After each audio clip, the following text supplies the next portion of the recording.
محترم دوستانو سلامونه زه غوټۍ یم هرکلی مو کوم چې د ډیجیټل چین پروګرام ګورئ.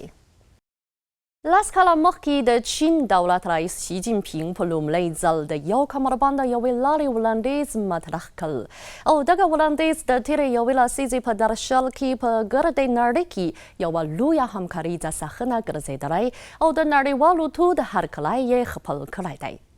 زه به په نننۍ پروګرام کې د ګاونو شمیرو له مخې تاسو ته په تېرو لسو کلونو کې د دغه وړاندیز په رڼا کې د نړیوالو همکاریو بریالیتوبونه در وپېژنم. د یو کمربند یوې لارې پیمانه د تېرې یوې لسیزې په درشل کې او هم اوس د پراخېدو په حال کې ده.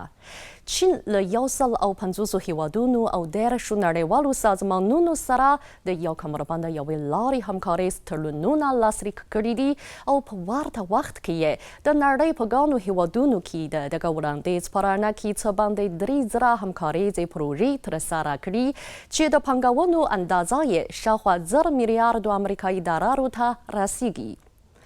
د یو کمربند یوې لارې په غړو هیوادونو کې د خلکو د ژوند د ښه والي په پار د بېوزلۍ د له منځه وړلو کارخانیز تخنیک او مسلکي ښوونې په شمول ګڼې پروژې پیل شوي او ښې پایلې یې ورکړي دي.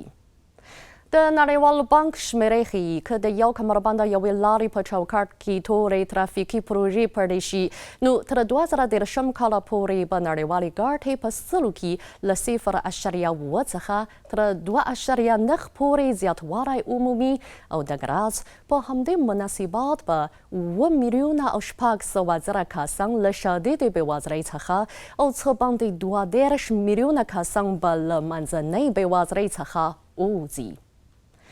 په تېرو لسو کلونو کې د یو کمربند او یوې لارې په اوږدو کې د ایکولوژیک چاپیریال د ساتنې او د ژوندانه د متنوع کېدو پروژې ښې ترسره شوي دي او چین له اړوندو خواو سره د چاپیریال ساتنې څه باندې 50 همکاریز تړونونه لاسلیک کړي دي.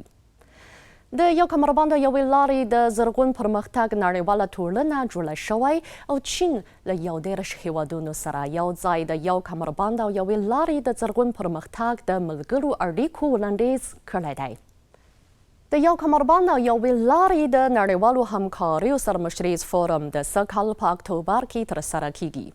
چین هیله ښودلې چې له نړیوالې ټولنې سره یو ځای د تېرو لسو کلونو د پرمختیایي تجربو له مخې د ګډ او ښه کیفیت لرونکي پرمختګ نوې نقشه طرحه کړي.